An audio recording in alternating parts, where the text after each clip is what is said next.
এই জাহাজটি কন্ট্রোল হারিয়ে হঠাৎ করে পাথরের মধ্যে ধাক্কা মারে। তখনই সমুদ্রের মধ্যে তেল ছড়িয়ে যায়। সেখানেই একজন সাঁতার কাটছিল।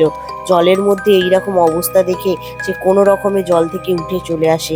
তার অবস্থা খুবই খারাপ হয়ে যায়। তখন সেখানের কিছু আদিবাসী লোক তাকে দেখতে পায়। হঠাৎ করে ঠিক করে তার ট্রিটমেন্ট করবে। তখন আদিবাসী লোক ফার্স্টে তার মুখটাকে ধুইয়ে দেয় এবং জলের মধ্যে থাকা বিষাক্ত পোকাগুলিকে মুখ থেকে বার করে দেয়। স্টারফিশটাকেও টেনে বার করে দেয়। মাথার মধ্যে থাকা ময়লাগুলিকেও টেনে বার করে দেয়।